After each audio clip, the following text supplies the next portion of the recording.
En las clases anteriores empezamos viendo integrales múltiples. Para eso recordamos en qué consistía integrar en una variable, hacer particiones y calcular áreas de rectangulitos.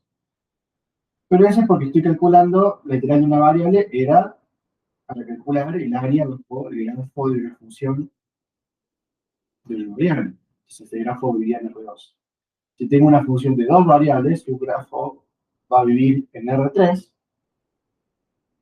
y por lo tanto, en vez de tener un área bajo el grafo, voy a tener un volumen bajo el grafo. En vez de ser área bajo una curva, va a ser el volumen bajo una manta.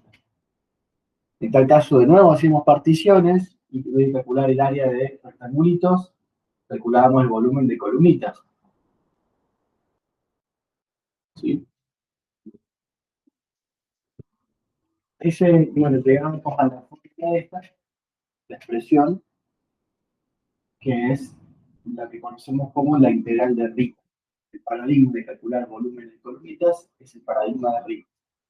Si nosotros queremos, a partir de eso definíamos qué sería una función integrable y demás, ¿de acuerdo? Toda la historia. Y la notación que usamos para función integral y toda la 8. Recuerden que el diferencial de volumen, que a veces aparece como dB, y a veces aparece así, a mí yo prefiero ponerlo de esta manera, representa el volumen n-dimensional del rectangulito en el que se apoya la columnita. Sería el volumen de esa cosita verde que está ahí abajo. ¿Sí? Por supuesto, en este caso estoy en R2, así que sería un volumen bidimensional, o sea, un área de ese rectangulito. Sería este factor. Bueno, otra manera de calcular el área bajo una manta, perdón, el volumen bajo una manta, era usar el paradigma de integrales iteradas. En otras palabras, usar la definición de integral que ya teníamos en una variable para calcular el volumen de una plancha y luego sumar el volumen de todas las planchas a lo largo de este dominio. Calculamos el área de una plancha usando la integral de una variable, la multiplicamos por un espesor infinitesimal y luego sumamos para obtener el volumen de la plancha y después sumamos todos los volúmenes de todas las planchas y así obteníamos la integral iterada. Por supuesto, según como sea el dominio, a veces voy a iterar primero en una variable y después en otra. O sea, por ejemplo, dominios así, primero calculo en X y después en Y, dominios de esta otra forma, primero calculo en Y y después en X. Hay otros donde ambas opciones son válidas, se pueden aplicar, y hay otros donde no solamente ambas son válidas, sino que encima los límites de iteración no van a depender de las otras variables. Estas cuatro posibilidades son claves a la hora de plantear un problema de integrales porque yo les venía diciendo que tanto Riemann como iteradas calculan la misma cosa, el volumen bajo la manta, pero Riemann tiene una utilidad más que nada computacional y teórica y la iteradas tiene una utilidad práctica. Entonces, para la hora de sentarse con los hitos, ustedes van a aplicar las iteradas y van a tener que fijarse como el dominio para saber cómo plantear los límites de iteración y en qué orden aplicar la iteración. O sea, cuál van a fijar primero, o sea, más afuera, y cuál van a fijar después, o sea, más adentro. Típicamente, la que está más adentro, los límites de iteración pueden depender de la que está más afuera. Pero hay casos súper especiales donde eso no ocurre. ¿Estamos? Entonces, entender estas cuatro posibilidades les ayuda a ustedes a entender los casos que pueden surgir a la hora de plantear un ejercicio. Y recuerda, a la hora de plantear una integral iterada, el 90% de la dificultad reside en plantear la integral. El resto es calcularlo, hay que tener cuidado, digamos, y puede llevar tiempo y puede llevar la mayor parte del espacio, pero es simplemente resolver integrales, cosas que ya hicieron en el análisis 1. O sea, la cuenta será complicada y habrá que hacerla con cuidado, pero no ofrece una dificultad extra. En cambio, el planteo es el contenido crítico de lo que a ustedes se les pide en estos ejercicios, en esta materia. ¿Vamos? Recuerden que la notación que usábamos para iteradas solíamos ponerlo de esta forma. Primero el diferencial pegado a los límites correspondientes a esa variable. Al último de todo, la función integral. Más afuera significa más al principio, significa que va a ser la última en hacerse. Bueno, El teorema de Fubini, que habíamos enunciado, me decía básicamente que calcular por iteradas o por Riemann me tenía que dar exactamente la misma cosa. Y es por esa razón que esta cosa que representaba el volumen del rectangulito, el volumen bidimensional, o sea, el área en este caso del rectangulito, lo podía escribir directamente como dx por dy. Dx por dy vendría a condecirse con este diferencial de volumen bidimensional, o sea, este diferencial de área. Y por supuesto, si fuera un d3 de x, o sea, si fuera un diferencial de volumen en R3, sería dx de y de z. Como es de esperar, es el área de un rectangulito o el volumen de un paralelepípedo en R3, según el espacio que tenemos, ¿cierto? Bueno, eso es otra cosa muy clave. Siempre las integrales tienen tres partes, que son la región de integración, la función integrando y la variable de integración, o el diferencial. Y las tres partes se tienen que condecir entre sí. Vimos algunos ejemplos de cómo aplicar las integrales iteradas. En nuestro caso. Y también lo aplicamos, por ejemplo, para calcular el área de un círculo de una u otra manera. Vimos que la podemos calcular usando integral de análisis 1, pero también vimos que la podemos calcular integrando la función 1 en el círculo. Es decir, usando una integral doble de análisis 2.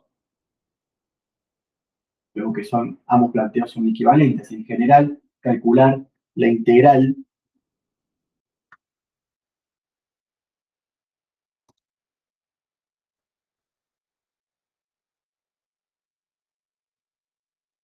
calcular la integral de la función 1 en una región equivale a calcular el volumen n-dimensional de esa región. En este caso, volumen bidimensional, o sea, el área. ¿Sí? Y de hecho, después formalizamos eso. Calculamos el volumen de una esfera, en otras palabras, calculamos la integral triple en la región esférica. Para eso nos valimos de la integral que ya habíamos hecho antes.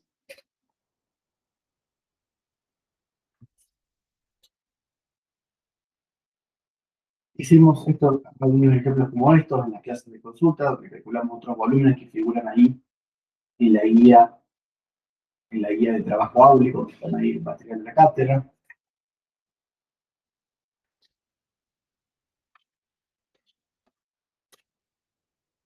Hicimos también acá. Fíjense, hay todo tipo de dominios y situaciones.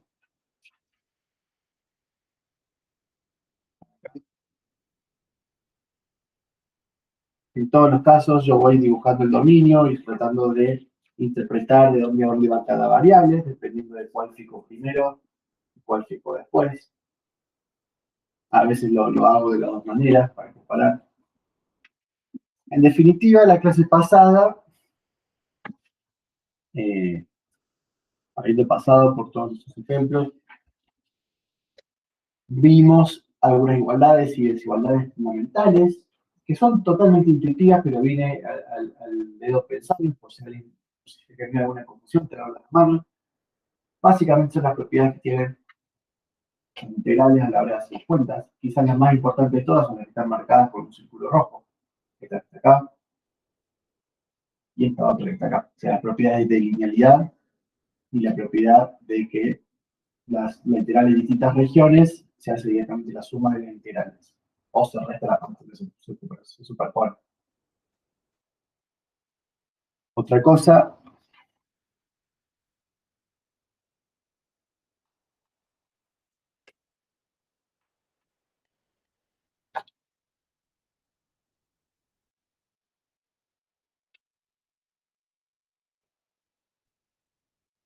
definimos lo que es un conjunto medible. Acá formalizamos la idea de medida.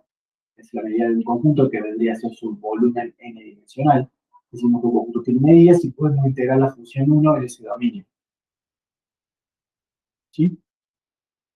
Y eso, como vimos antes, representaba su volumen n-dimensional. Si es un integral doble y la región es un círculo, sería el área del círculo. Si es un integral triple y la región es una esfera, sería el volumen de la esfera y así sucesivamente. Todo viene de interpretarlo de esta manera, ¿sí? Interpretar la función 1 como obtener el volumen de una cosa que tiene altura 1, entonces lo que estoy calculando en realidad es el área de la cosa. Y así podemos entender quiénes son los que tendrían medida nula, que serían las cosas que tienen menos dimensión, siempre y cuando nos manejemos en conjuntos bonitos representados por funciones clase seguro. Las cosas de medida nula serían las que tienen dimensión más chica que la del espacio debido. Para formalizar y asegurarnos de que un conjunto es de medida nula, definíamos lo que es un conjunto liso. Un conjunto liso vendría a ser precisamente algo que puede ser representado de manera paramétrica por una función clase C1 en un dominio compacto que va de un espacio más chico a un espacio más grande. En otras palabras, aquella situación súper buena en la que me puedo asegurar que el conjunto resultante va a tener una dimensión más chica que el espacio donde vive y por lo tanto va a ser de medida nula. En otras palabras, todo conjunto liso tiene medida nula. ¿Sí? Esto lo podríamos verificar rápidamente. No hace falta que nos pongamos a hacer el detalle teórico, simplemente entender eso, que tenga una dimensión, que sea bonita o sea representado por funciones bonitas, tenga una dimensión, cuando hago el análisis dimensional, tenga una dimensión más chica del espacio donde vive. Eso va a hacer automáticamente que sea liso o casi liso y por lo tanto sea de medida nula. Así que no va a contar nada extra a la hora de hacer integrales. Y por último, habíamos enunciado con rigor la condición suficiente de integralidad. ¿Qué situación me asegura que yo puedo hacer un integral? Todos estos detallitos. En el fondo me está diciendo que la función sea continua en la región a menos de un conjunto de medida nula. Básicamente esto es lo que tiene. Por supuesto, la función y el dominio acotados para que no sea una integral impropia, pero tanto la región como la función, si no son continuas, lo son en una parte que es media nula, o sea que es una parte que no molesta. ¿No? Esa es la idea.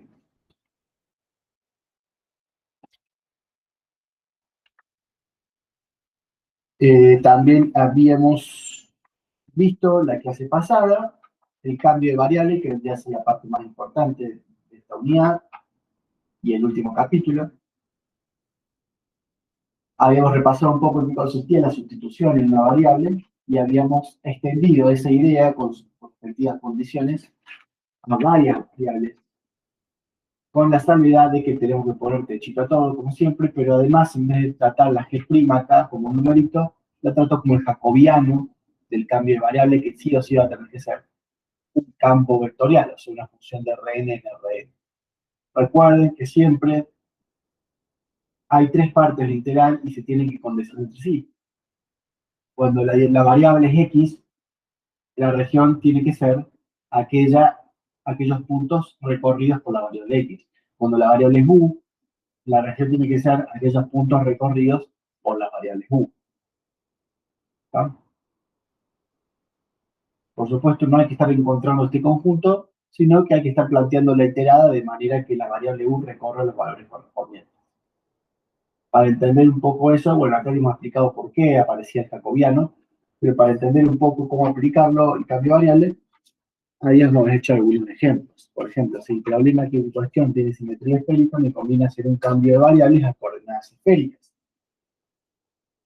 En ese caso, simplemente planteo el volumen en la integral de la función 1 en la región. Siempre que calculo una medida, tiene que estar en cartesiano. Después, si quiero un cambio de variable. Al hacer el cambio de variable, la función sigue siendo la función 1, pero toca explicar el jacobiano y las nuevas variables. Y cuando trato de plantear como integradas, ahí sí me empiezo a fijar de dónde va cada una de las nuevas variables. Lo cual, si hice una buena elección para el cambio de variables, debería estar bastante claro con mirar el dibujito. Y una vez que tengo el planteo, el resto va a ser una cuenta que no debería ofrecer una mayor dificultad. ¿Estamos? ¿Preguntas? ¿Está ahí? Habíamos terminado en la clase pasada aplicando eso mismo para calcular el volumen de un cono. Y cuando las cosas tienen así simetría simultánea, no solo conviene usar cilíndricas, sino que conviene fijar primero la variable tita. Al fijar primero la variable tita, aparece la que llamo la puertita, marca registrada. Aparece una puertita que debería hacer un corte del volumen en cuestión, usando una puertita de esas. Y una vez que corto con esa puertita, la acuesto sobre el papel y analizo la variable z y la variable radial s, que sería la variable que se está perpendicular al eje z. Entonces veo de dónde a dónde va ZS y cuál de las dos conviene fijar primero. Y una vez que tengo todo eso, planteo. Siempre fijando primero tita y después viendo S o Z según convenga. Una vez que tengo el planteo, el resto es hacer una cuenta que no debería ser demasiado difícil. Y esto es lo que vamos a practicar hacer hoy, seguir aplicando el cambio variable en distintas situaciones. ¿Preguntas?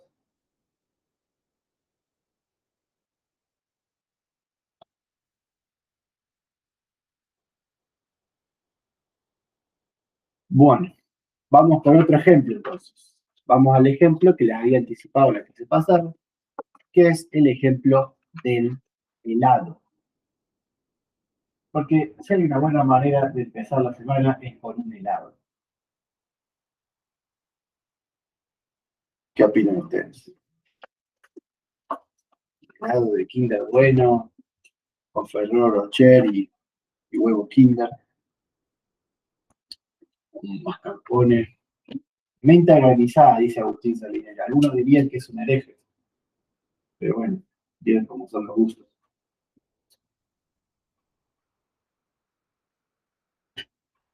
O en este caso los disgustos.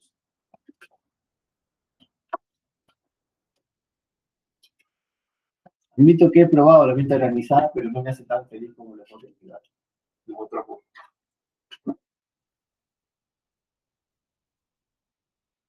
Entonces, entonces, ¿cómo sería el volumen de un helado? Este es un ejercicio, por ejemplo, que yo lo puse en un parcial más de una vez.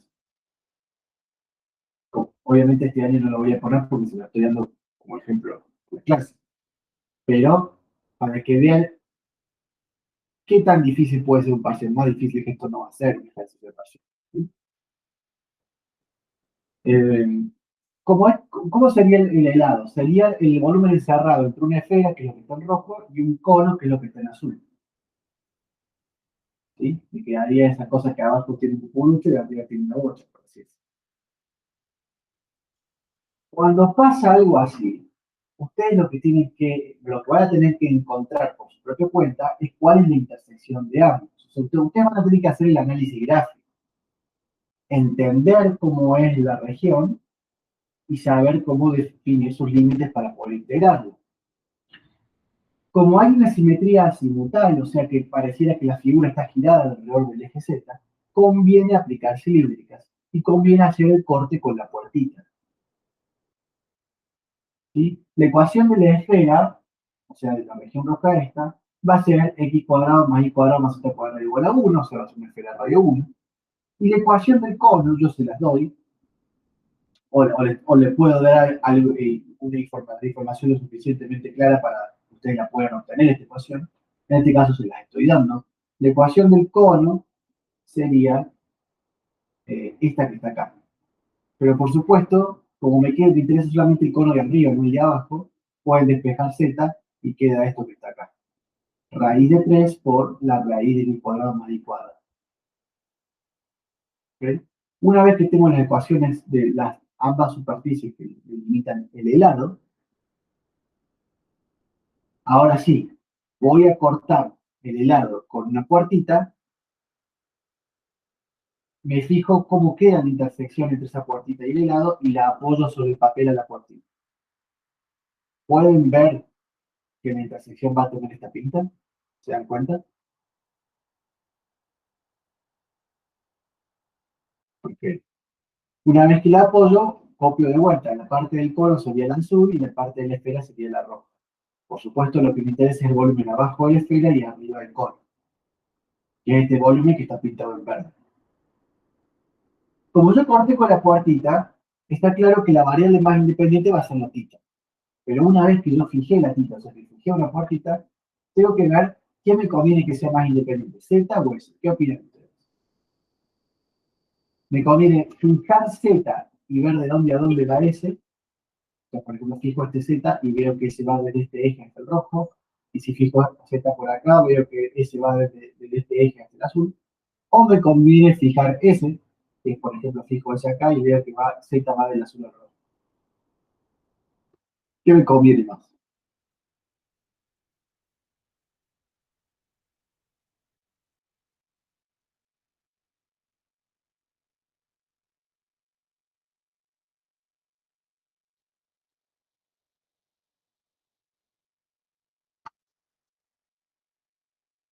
¿Está bien?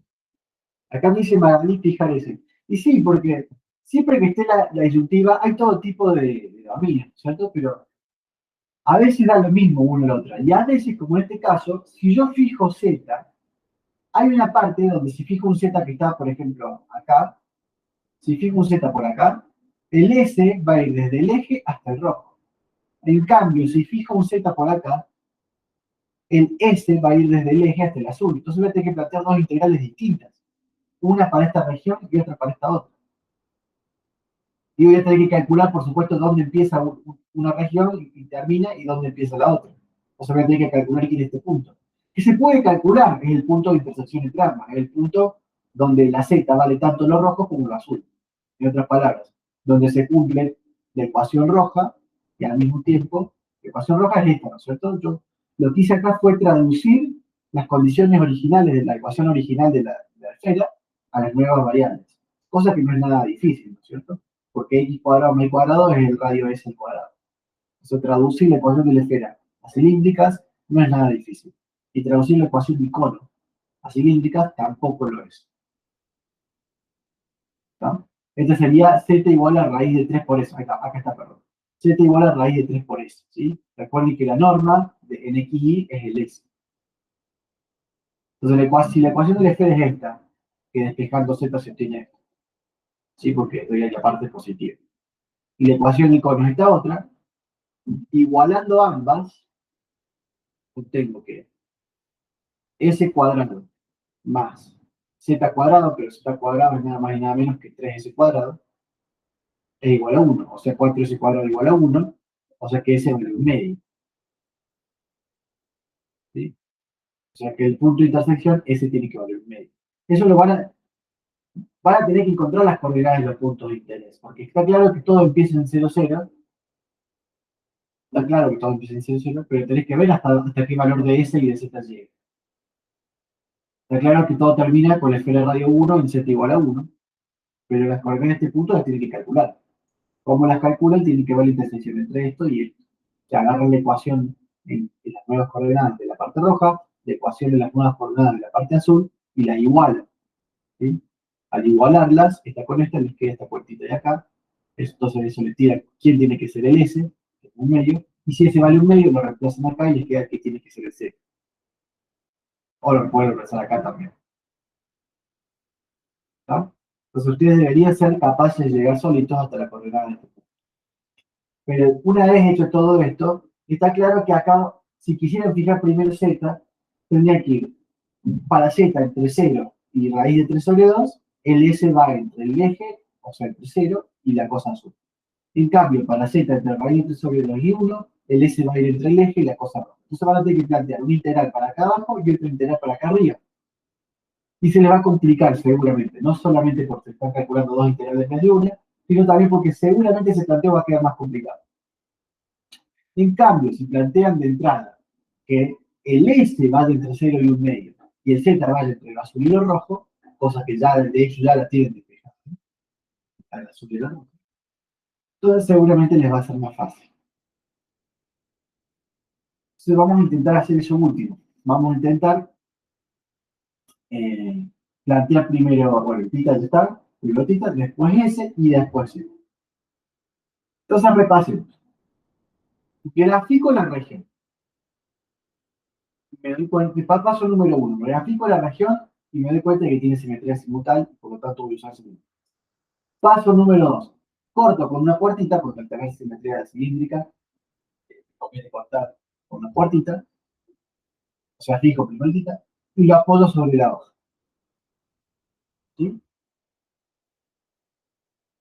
Entonces repito, paso número 1, grafico, y me doy cuenta de la simetría, paso número 2, corto, y lo apoyo sobre la hoja, y calculo, bueno, por supuesto, traduzco todo lo que está acá, ¿cierto? Escribo la ecuación de lo azul, la escribo acá abajo, las nuevas coordenadas, la ecuación de los rojos, la escribo acá arriba, las nuevas coordenadas, y calculo las coordenadas de los puntos de interés. Una vez que tengo todo eso, paso número 3, elegir quién va primero, Z o S, y plantear la integral de manera conveniente. En este caso, el volumen de esa región va a ser entonces, el integrando va a ser 1, ¿sí? El integrando siempre va a ser 1 cuando estoy calculando el volumen de algo o la medida de algo. Pero como estoy calculando en variables que no son canónicas, voy a tener que aplicar el jacobiano del cambio de variable. El jacobiano para el cambio de variable cilíndrico es ese. ¿Okay? Ese no es el integrando, sino el jacobiano del cambio de variable. El integrando acá sería 1. ¿Okay? Bueno, ¿de dónde a dónde fijo primero tita? ¿De dónde a dónde va? Y claramente da toda la vuelta del eje Z, así que va a ser 2 tita. Después, habíamos dicho de fijar S. S claramente va entre 0 y medio. Pero para un S fijo, el Z va entre lo azul, o sea, raíz de 3S, y lo rojo, o sea, raíz de 1 menos S cuadrado. Sí, la ecuación roja estaba acá. Va entre el azul y el rojo. Para un S, para un S fijo, entre unidos, entre 0 y 1 medio, el Z va entre el azul y el rojo. Entre esta cosa y esta. Entre raíz de 3S y raíz de 1 menos S cuadrado. Y por último, como el jacobiano de la transformación. Ahora, si hubiese elegido primero fijar Z, tendría que hacer con Z que va entre 0 y raíz de 3 sobre 2, o sea, obviamente, primero tita, después Z en 0 y raíz de 3 sobre 2, y para ese Z, S iría entre 0 y el azul, que sería Z sobre raíz de 3. O sea, ahí tendría que estar despejando la S en vez de despejar la Z.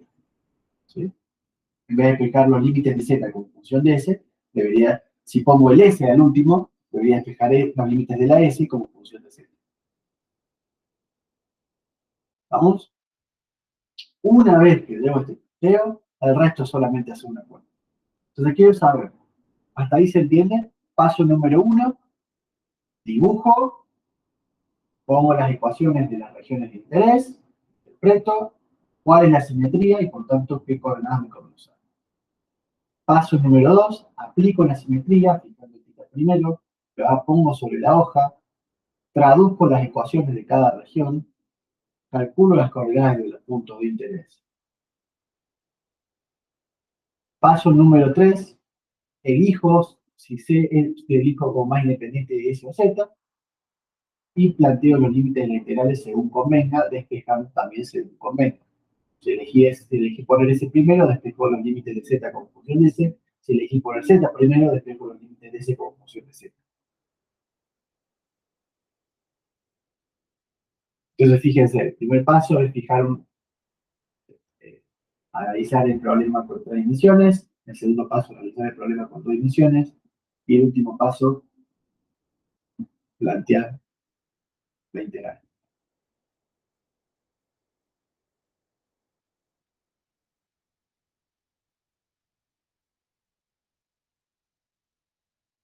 Bueno,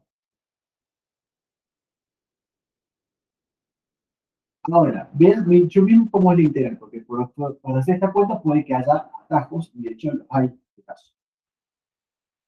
Como pasa casi siempre que hay un problema con simetrías simultáneas o cilíndricas, el tita se calcula solo, la integral de tita, porque fíjense, no hay nada, ni en el jacobiano, ni en el integrando, ni en los límites de integración que dependa de tita. En otras palabras, la integral de tita va a estar desacoplada de todo lo demás. No hay nada, ni en el integrando, ni en el jacobiano, ni en el límite de integración que dependa de tita.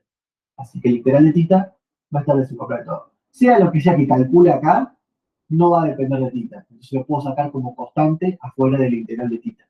Así que la integral de tita esta se calcula sola y se le multiplica por todo.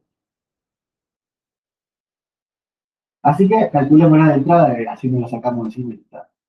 Esta integral de tita es 2pi. ¿Sí? Integral de 0 y 2pi de tita sería integral de 1, o sea, tita, valor de 0 y pi, que es 2pi. Y tengo, ahora sí, la integral entre 0 y 1 medio de s, y este es constante, la integral de z, así que también lo puedo sacar afuera. Se lo saco afuera ahí. ¿Sí? Este lo llevé afuera acá, me quedo ahí. Y este corchete sería la integral esa de z, que sería z, valor entre esta raíz y esta otra. O sea, va a ser esa raíz menos esa otra. Va a ser la raíz de 1 menos s cuadrado menos raíz de 3 por s. Ustedes interrúmpame si hay algo en la cuenta que no se entiende. Esto entonces va a quedar 2pi, la integral entre 0 y 1 medio de ss, Ah, y como los términos, voy a separarlo en dos integrales. La primera es s por la raíz de 1 menos s cuadrado, menos, y ahora de vuelta, 2pi, porque todo esto se multiplica cada uno de los términos, ¿no? 2pi por la integral entre 0 y medio de ss por raíz de 3s. Entonces queda esa s por raíz de 3s, queda raíz de 3s cuadrado. Acá para mi primera integral voy a usar, recuerden, en este último paso agarré toda esta cosa y se la multipliqué a cada término. O sea, se la apliqué a cada término. ¿Sí? Acá voy a usar una sustitución. Voy a decir que lo que está dentro de la raíz es u. Entonces, en vez de tener la raíz de 1 menos s cuadrado, voy a tener raíz de 1. Por supuesto, u sería 1 menos s cuadrado. Si u es 1 menos s cuadrado, la derivada de u respecto de s sería menos 2s. Y por lo tanto, el du sería menos 2s por ds. Si du es menos 2s por ds, menos du va a ser 2s por ds. Fíjense que acá tengo un 2 y acá tengo s por ds. Así que eso que subrayé ahí sería el menos du. Acá. ¿Sí? Menos du es 2 por s por ds. Y esto otro que me quedó es la raíz de u. Por supuesto, la sustitución tiene tres partes. Reemplazar el diferencial, reemplazar el integrando y también reemplazar los límites. Pero ahora ya los vamos a reemplazar a los límites. Mientras tanto, el pi quedó solito. Al 2 lo usé para poner el menos de u. Pero el pi quedó solito, así que lo dejo. Y acá me queda. Si s vale 0, u vale 1. Entonces, cuando reemplazo el primer límite, me queda 1. Si s vale un medio, acá me queda un cuarto, entonces 1 menos un cuarto, 3 cuartos. U vale 3 cuartos. Todo esto me había quedado como menos de u, y todo esto me había quedado como raíz de u. Mientras tanto, la otra integral me queda el raíz de 3 lo saco afuera y queda menos 2pi raíz de 3, y la integral de ese cuadrado, que es ese cubo sobre 3, está evaluado entre 0 y 1 medio, por regla de Banach.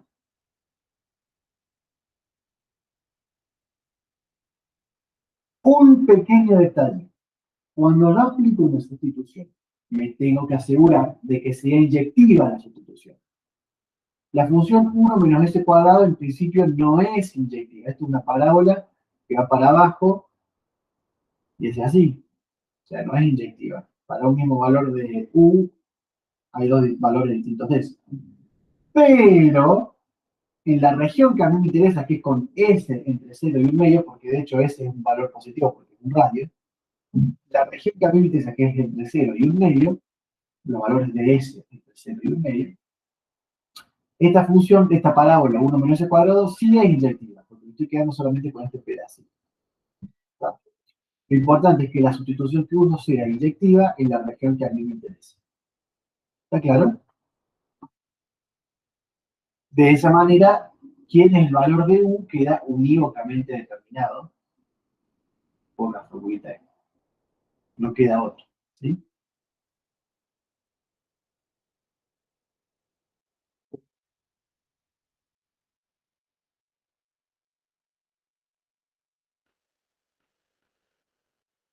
¿De acuerdo?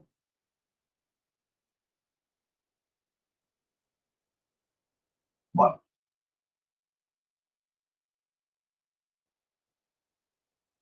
¿quién es el valor de S? Queda unívocamente determinado por los de u y viceversa. Bueno, una vez que tengo todo esto, sigo calculando. La integral de, esto sería la integral, el menos cambia los límites. En vez de ser de 1 a 3 cuartos, queda de 3 cuartos a 1. Y en vez de poner raíz de u, es más simple poner u a la 1 medio para poner t. Menos 2 pi raíz de 3, en 0 eso vale 0, y en 1 medio vale 1 medio del cubo sobre 3. O sea, 1 octavo sobre 3, o sea, 1 sobre 24. Por último, al resolver la última integral, me queda el pi, y acá me queda la integral de u a la 1 medio, que es u a la 3 medios sobre 3 medios. Y todo eso valora entre 3 cuartos y 1. Y a eso le resto El 2 se cancela con 24 y queda pi por raíz de 3 y 1 sobre 24 por 2, que es 1 sobre 2. Esto es pi, saco factor como pi. El primer factor es, bueno, valor del 1 queda 1 sobre 3 medios, o sea, 2 tercios. Y le tengo que restar eso mismo valor en 3 cuartos, o sea, 3 cuartos a la 3 medios dividido 3 medios. Y el segundo término que también tiene pi, que es raíz, por raíz de 3 sobre 2. Esto queda pi por 2 tercios menos 3 cuartos a la 3 medios sería 3 cuartos a la 1 por 3 cuartos a los medios. 3 cuartos a la 1 es 3 cuartos, que dividido 3 medios,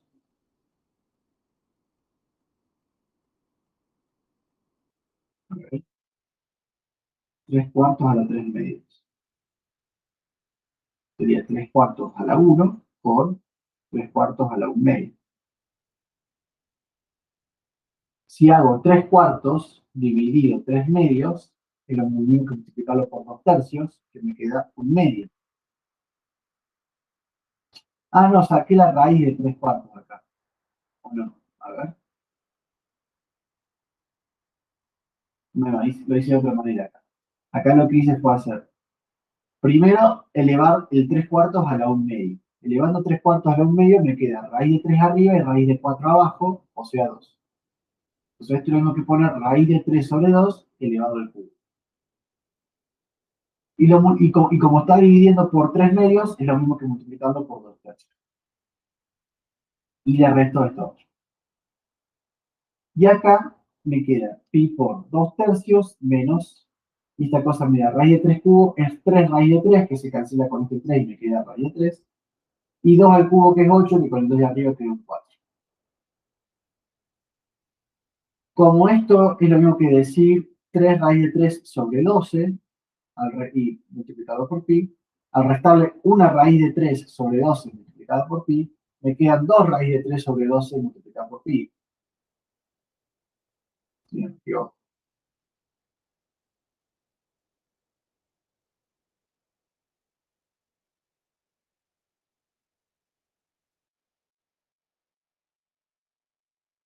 ¿Sí? Acá este me queda 2 tercios de pi, ¿ok? Pero acá me queda que le resto. Ah, está restando, está bien. Le resto 3 raíz de 3 sobre 12 y después le vuelvo a restar una raíz de 3 sobre 12, entonces le estoy restando 4 raíz de 3 sobre 12, o sea, le estoy restando 4 sobre 12 por raíz de 3, o sea, un tercio de la raíz de 3. Y todo eso por pi. Está bien. Hay que hacerlo con cuidado, pero da eso que está bien. Ese sería el volumen del helado.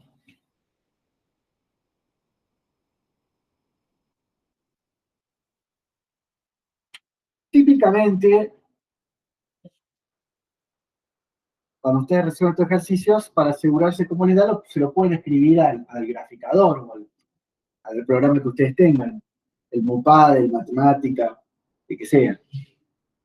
Si lo escriben con esta notación, debería darles bien, o por ahí algunos escriben que pongan el de theta, de S y de Z, los pongan a los tres al final en el orden que corresponde.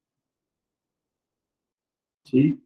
Por ejemplo, yo les voy a mostrar acá el que uso yo para verificar que el resultado sea correcto. Se lo voy a pasar acá como presentación.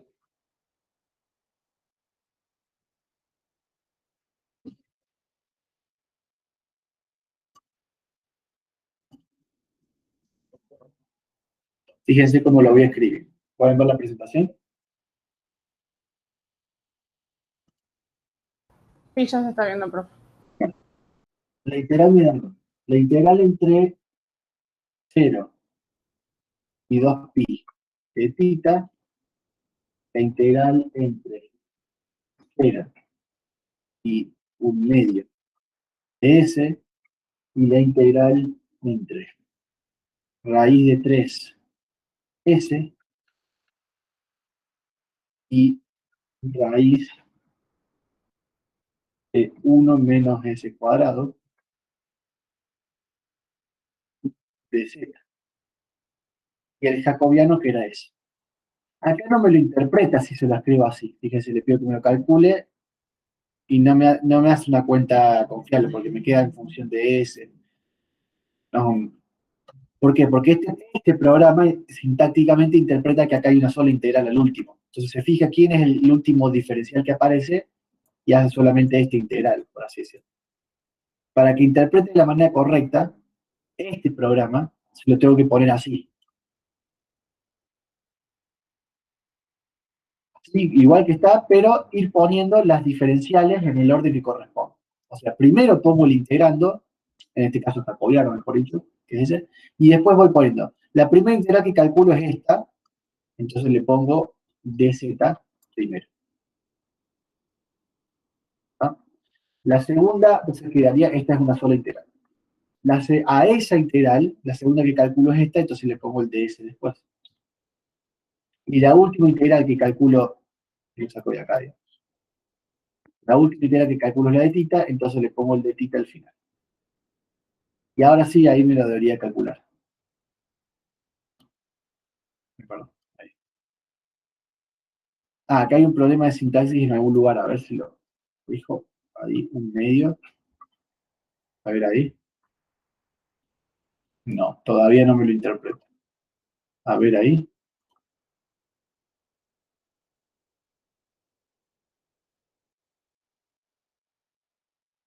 Ahí está. El puntito del problema. Ahí me lo calculó 0,28. Vamos a ver cuál es el resultado que me dio a mí.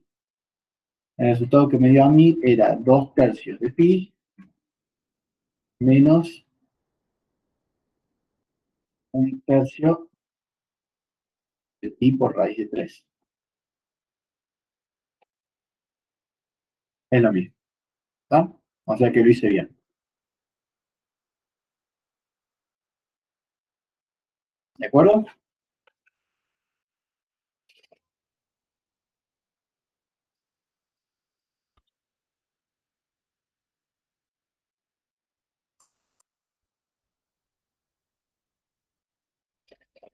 Bueno,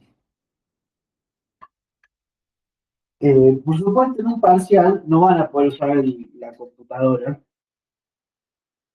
así van a tener que hacerle el ojito a ustedes. No les voy a pedir el valor numérico, pero sí el resultado de esta manera, digamos.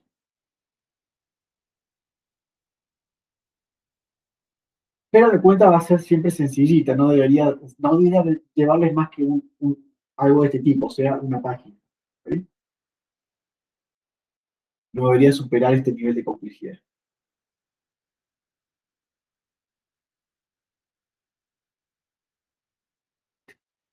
Además, siendo multiple choice, lo más probable es que haya ciertas respuestas que claramente las pueden ir descartando de entrada.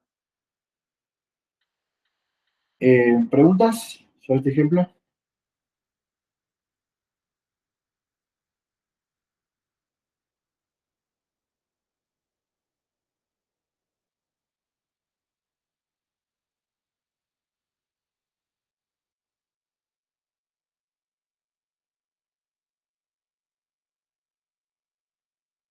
Bueno, vamos a ver otro ejemplo.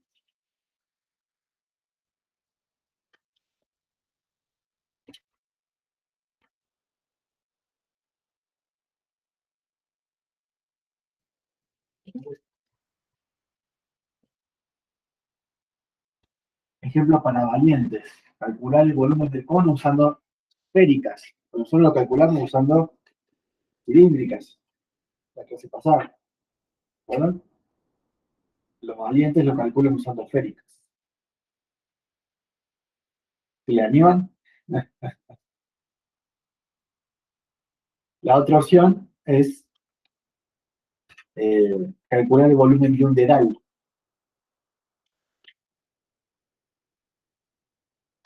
¿Qué prefieren? ¿El del cono usando esféricas o el de un dedal?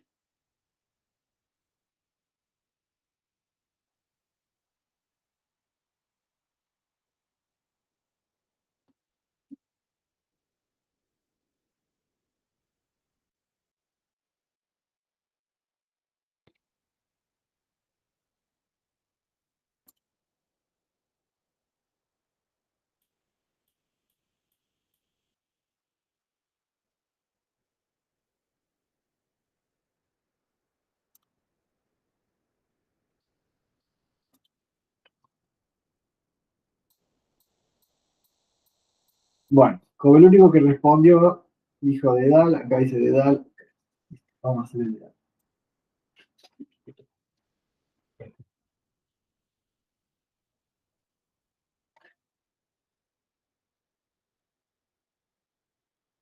Vamos a tener una función f de x y igual a coseno de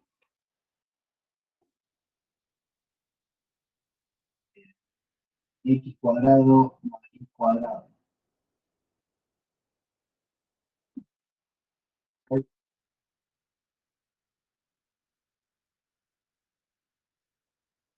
Sí, sí,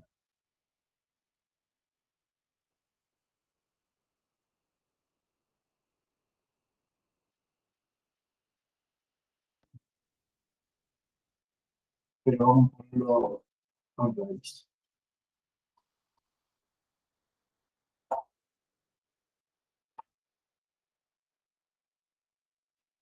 Es muy simple si lo pongo así, pero lo vamos a complicar. Vamos a ponerlo ahí acá.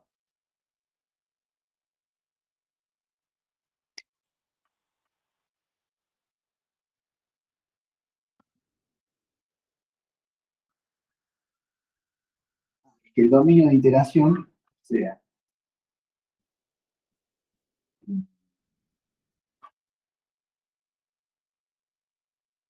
todos los puntos del plano, tal que x cuadrado más y cuadrado es igual a.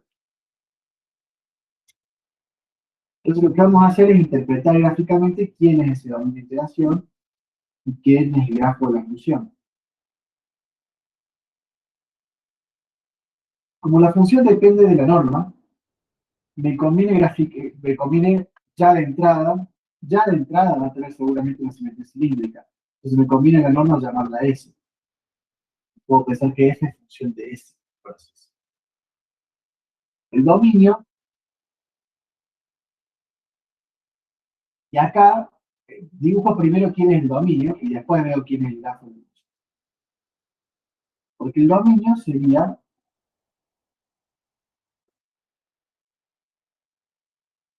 ¿quién es el dominio?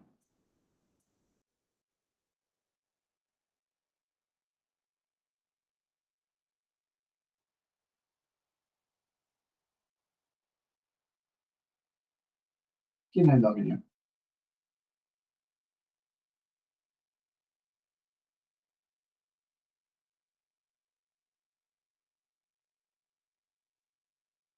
No es circunferencia radial, no es un círculo radial. No es la circunferencia, pero también lo de adentro.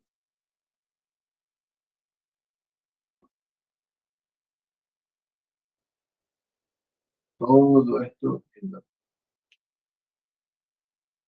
tirazo como está dibujado, pero se entiende. ¿Vieron el streaming de la mona el fin de semana?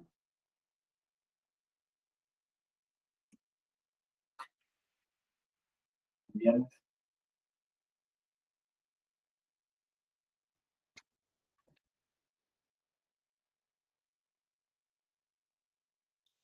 Movilizó toda la ciudad.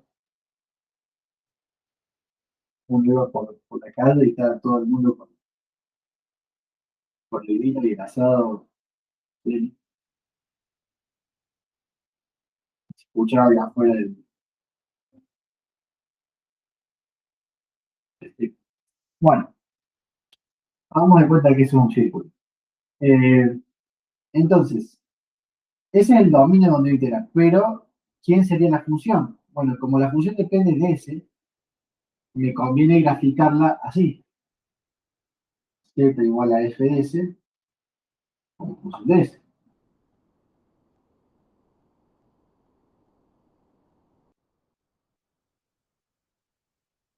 ¿Cuál es el valor mínimo que tiene s en la región del dominio? Cero. ¿Por qué? Porque el s va a ser, obviamente, el radio.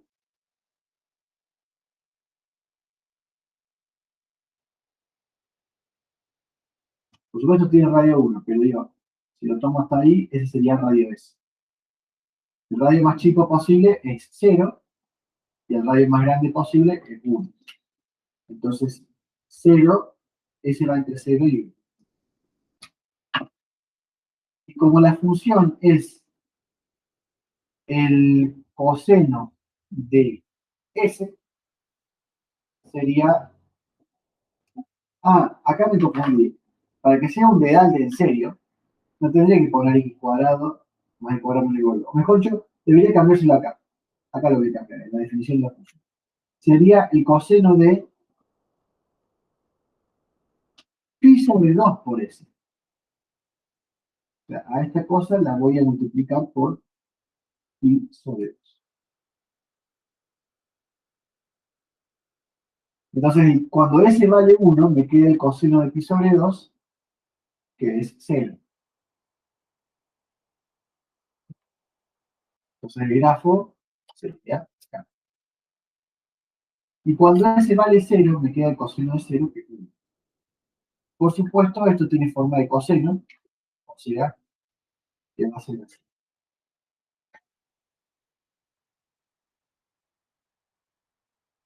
La región de integración sería entonces, obviamente, este sería la puertita, el z como función de S. ¿Se entiende? Esto es lo que yo vería haciendo un corte tipo puertita. Cuando siempre que la función dependa de S, va a tener simetría cilíndrica y me conviene empezar analizando el corte tipo puertita.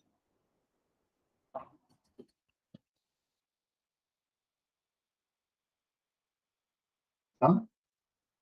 Entonces, esto que queda acá abajo es el dominio, es el volumen que a mí me interesa, por así, y que voy a estar calculando.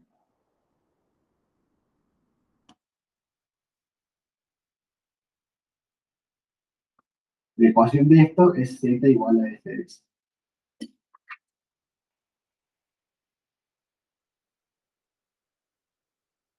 ¿Vamos?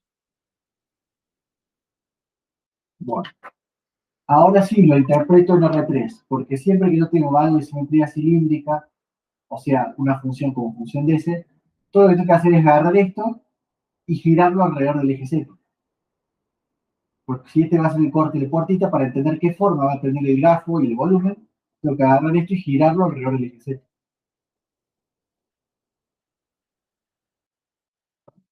Entonces, ¿cómo me queda en R3? Me quedaría una cosa así. Sería ahí, sería X.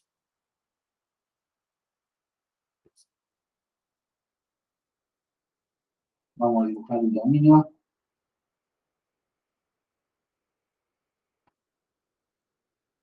Circulito.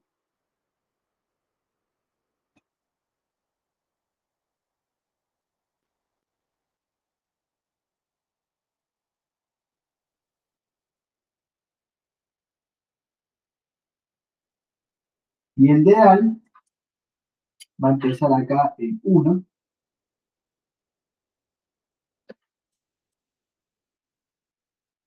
y va a ir agarrando así. Es un coseno girado alrededor del extremo. Sin nada más y nada menos.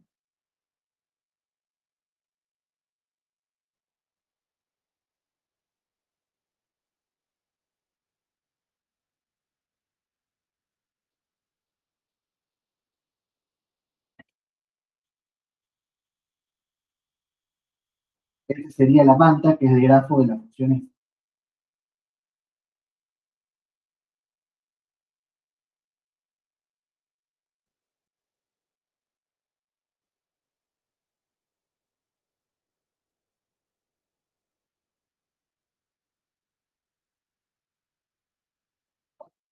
Está claro el dibujo. Por supuesto, la región que me interesa está ahí adentro. O sea, al calcular la integral de esa función arriba de ese dominio, sería el volumen bajo esta manta, arriba de este círculo azul. Entonces sería este volumen verde, que quedó encerrado acá adentro.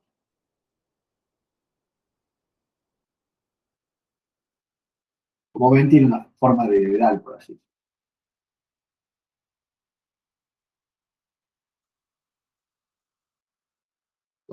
¿Se entiende gráficamente el problema?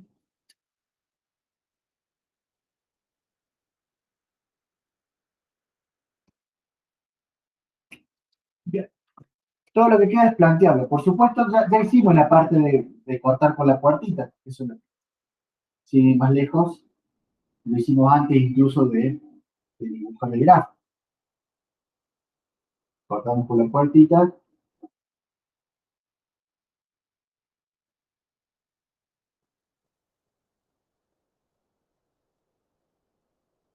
Así.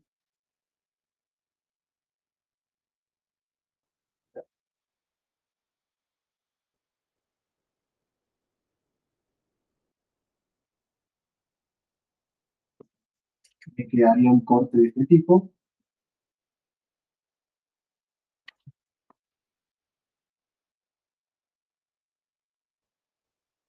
Que apoyado en la hoja sería eso.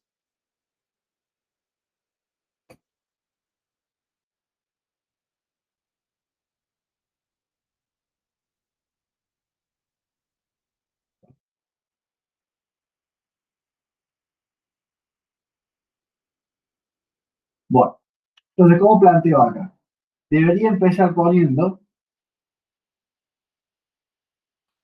estoy calculando el volumen verde ese, digamos. Entonces puedo hacer un integral de volumen en R3 o puedo hacer la integral de esta función en R2. Lo mismo.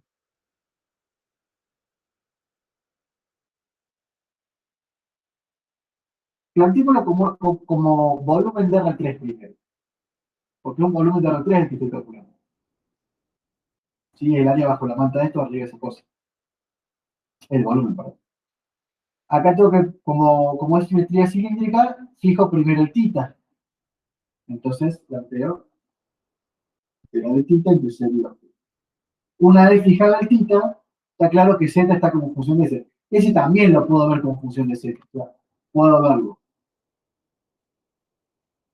Fijo S y veo de dónde va z, o fijo z y veo de dónde va S. En este caso es la misma complejidad, solamente que si fijo z primero, tengo que escribir S como el arco cuyo coseno es z por 2 sobre radio. Bueno, se me complica un poquito. En cambio, si fijo S primero, el z ya tengo la función de S. Entonces me ahorro el paso de despejar. Así que vamos a fijar S primero. S va entre 0 y 1. Y el Z, una vez fijado S, va entre el eje séptimo de 0 y la función f de S, que sería esta que está acá. O sea, el coseno de pi sobre 2 por S.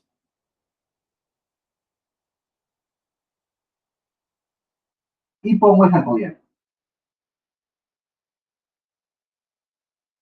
No me tengo que olvidar del jacobiano.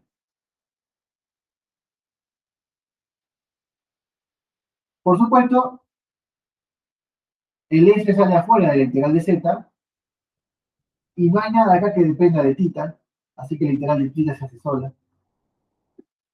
Me queda 2pi, la integral 0,1 de S. El S salió afuera de la integral de Z y me queda la integral entre 0 y coseno del pi sobre 2 de Z. Esto es Z evaluado entre ese coseno y 0. O sea, ese coseno.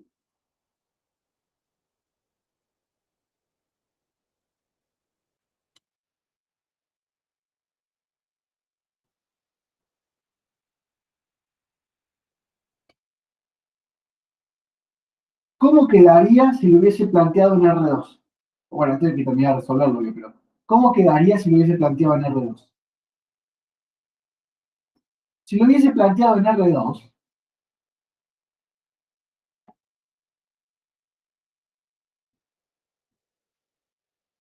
tengo que plantear la integral del dominio de f de x de 2 de x.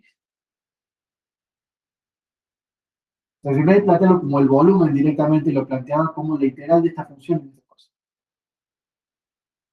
De esa función en esa cosa. Me quedaba esto. Pero esto lo tengo que pasar a iteradas. Pero antes de pasar a iteradas, voy a hacer el cambio de variables a polares. Estoy en R2. Cuando hago el cambio de variable a polares, me queda la integral en el dominio de polares de la f evaluada en polares por el jacobiano de polares por el diferencial de polares. Y cuando quiera traducir esto a iteradas en polares, tengo que ver de dónde a dónde van las polares. Bueno, la tita va a ir entre 0 y 2pi en este dominio, claramente.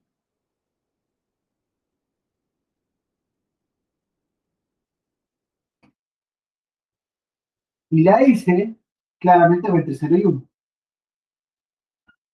O sea, ahora mi dominio de integración de polares se corresponde con esto. Es un dominio en R2, no en R3. ¿Sí? Se corresponde con esto. Entonces, a este dominio lo tengo que traducir en este dominio de dónde a dónde van las polares. Tita va entre 0 y pi y S va entre 0 y 1.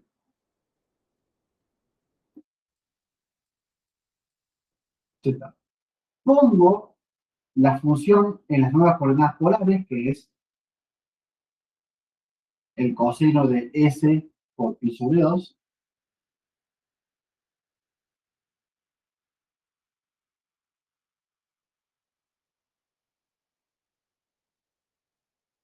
¿Sí?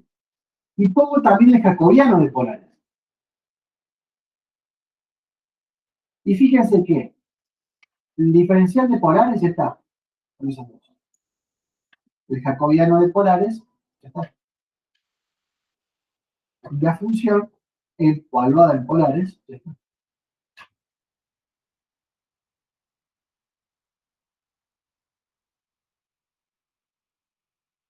¿No? Y por supuesto, los nuevos límites de polares son este y este.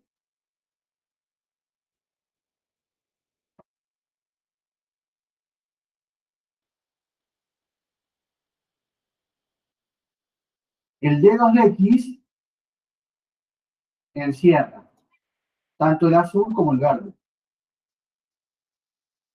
El D2X equivale a G' de U por U. El f de x es el que está en negro. El dominio de este equivale a eso. A esos límites. Fíjense que me queda exactamente la vía integral que planteando el volumen de la región de 1. Porque obviamente esta integral de tita me va a dar 2pi, independientemente de lo que dé este otro. Me va a quedar exactamente igual que ahí. ¿Se dan cuenta? Tanto si aplico, si planteo el volumen de una cosa en R3, como si planteo una integral de una función valuada en un dominio de R2 y aplico el cambio de variable, llevo lo mismo, como debería ser. ¿Estamos? Todo lo que queda ahora, obviamente, es resolver la integral.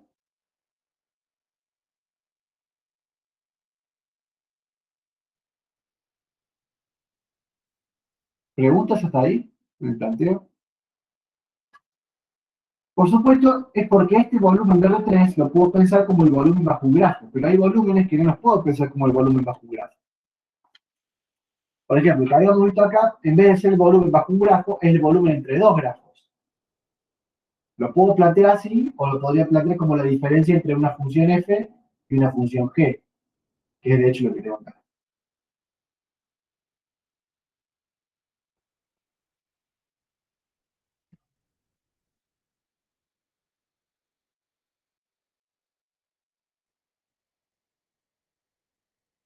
Bueno,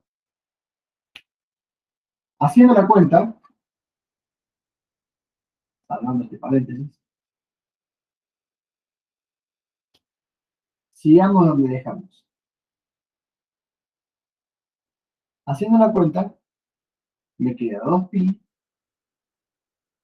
y la integral de s por coseno, uno normalmente la hace por partes. Entonces, para simplificar el problema y que no sea más fácil, si quieren háganlo en algún momento. Eh,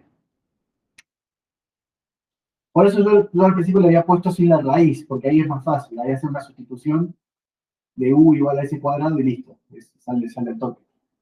pero no tiene forma de dedal, tendría mejor dicho forma de un dedal un poco más achatado acá. Pero bueno, ese es otro problema. Lo que podemos hacer acá es resolver por partes. Vamos a hacerlo así. Vamos a calcular quién es la integral de x por el coseno de x. La integral de x por el coseno. Este es un cálculo auxiliar. ¿Sí? La integral de x por coseno de x sería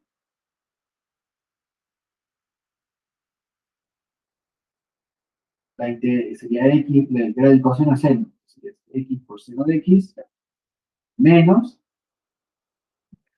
la integral de esta cosa derivando el primer factor, o sea, la integral de seno.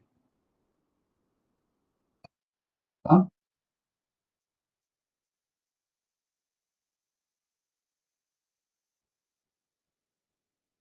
Entonces, x por seno de x, la integral del seno es menos coseno, con el menos que ya más.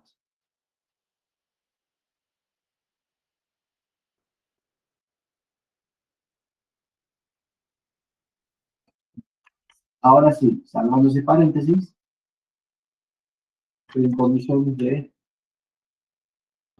retomar donde dejé.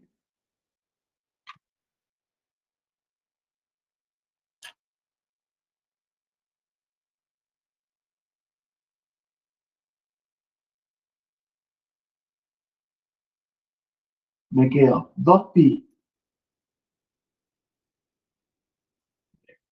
igual a 2pi por la integral entre 0 y 1. Y como yo quiero x por coseno de x, el que sea x es este. ¿Cierto? Entonces lo que voy a hacer es una sustitución que x sea pi sobre 2 por x. ¿No es cierto? Entonces voy a escribir pi sobre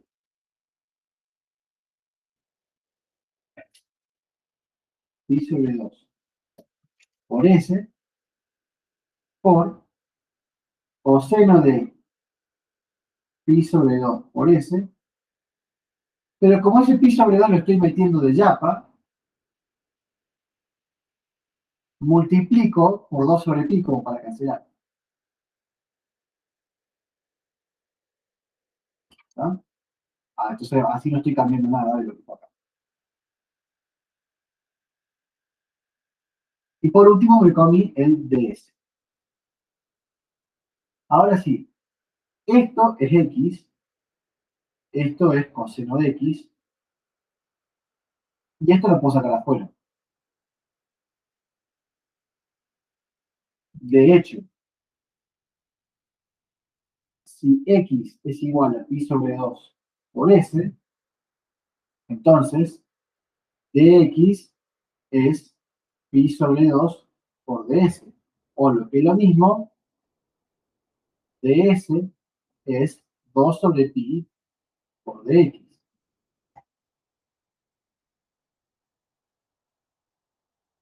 Entonces al ds lo voy a reemplazar por 2 sobre pi por dx. De esta manera me queda 2pi por el 2pi que saqué afuera, que es este, el 2 sobre pi, por la integral de x coseno de x, este ya lo saqué afuera, y el ds, que es 2 sobre pi por dx. Pero ese 2pi, 2 sobre pi lo puedo sacar afuera y acá queda 2 sobre pi cuadrado. ¿Me das cuenta? Y me queda dx.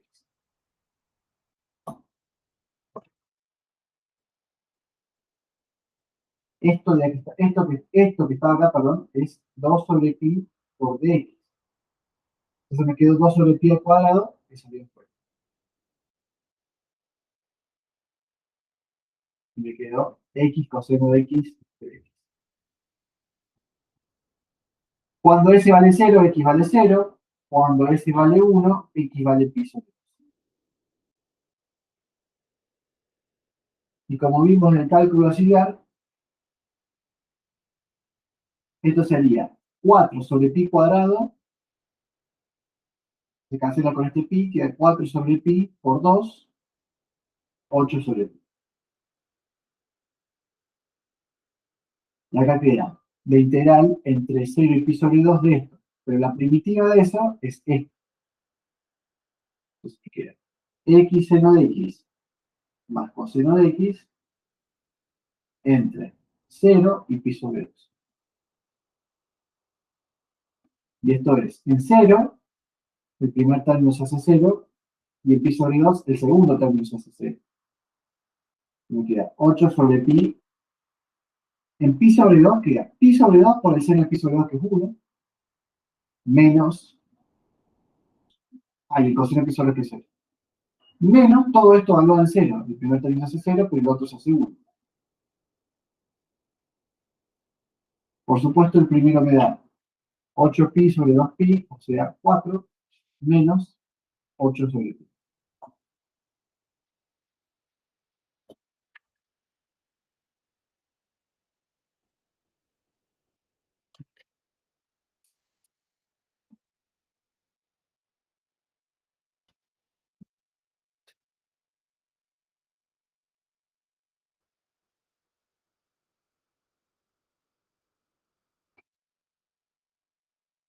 ¿Preguntas?